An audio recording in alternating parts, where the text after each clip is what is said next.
जय जगन्नाथ। ये भक्त सालबेग जी की वो मज़ार है। यहाँ रथ यात्रा के दौरान गुंडीचा मंदिर जाते हुए प्रभु का रथ अपने आप अटक जाता है। हज़ारों लाखों कोशिशें करने के बाद भी ये रथ आगे नहीं बढ़ पाता जब तक प्रभु की इच्छा नहीं होती। ऐसा किस लिए हुआ?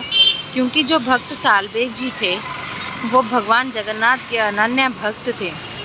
उनके पिता लाल बेग एक मुस्लिम राजा के सैनिक थे, जिन्होंने एक बार जो लाल बेग थे वो खुद भी मुसलमान थे और उन्होंने एक बार यात्रा के दौरान देखा कि एक विधवा स्त्री प्रभु श्री जगन्नाथ जी की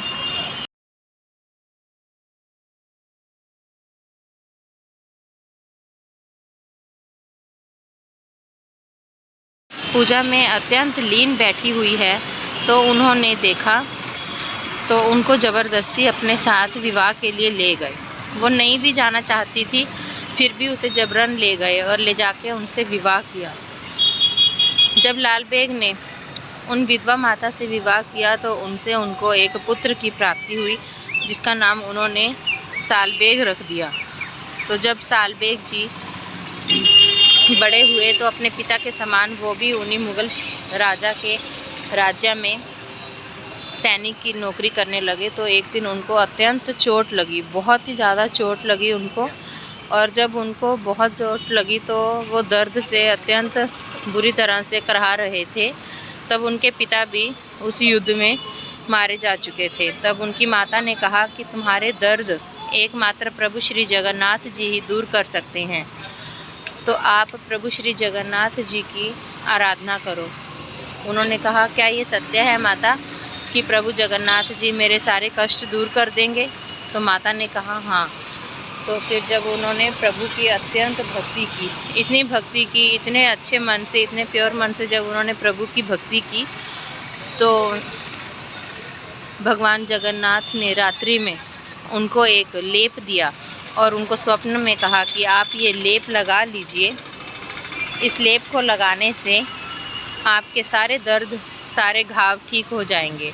जब सुबह उठकर सालबेग जी ने देखा कि वास्तव में ये उनके पास एक लेप का कटोरा रखा हुआ था, उन्होंने इस कटोरे में से लेप लेकर अपने घावों पर लगाया तो उनके सारे घाव बहुत शीघ्र ही पूर्ण हो गए, अच्छे हो गए। तब उनको किसी भी चीज़ में कोई पीड़ा भी महसूस नहीं हो रही थी। उनका भाव, उनका विश्वास अपने भगवान के लिए और भी ज़्यादा बढ़ गया और आजीवन उन्होंने अनेक भगवान की रचनाएं की, अनेक पद लिखे, अनेक भजन लिखे और उनको गाए। और भगवान भी अत्यंत प्रसन्न हुए उनकी भक्ति से। और जब उनकी भक्ति से प्रसन्न हुए तो एक बार भजन करते करते सालबेग जी रथ यात्रा के दौरान अपना शरीर छोड़ गए।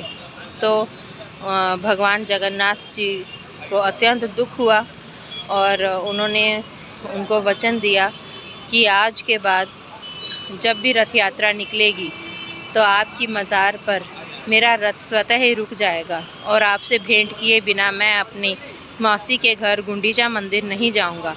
इस प्रकार वो गुंडीचा मंदिर, जब श्री मंदिर से भगवान की यात्रा निकलती है तो यात्रा के दौरान वो गुंडीचा मंदिर जाते हुए रास्ते में ही सालबेग जी की मज़ार के पास ये भगवान का रथ अपने आप रुक जाता है। हज़ारों कोशिशें करने के बाद भी यह रथ आगे नहीं बढ़ पाता। यही है वो सालबेग जी की मज़ार। प्रेम से श्रवण कीजिए और कहिए श्री जगन्नाथ भगवान की जय।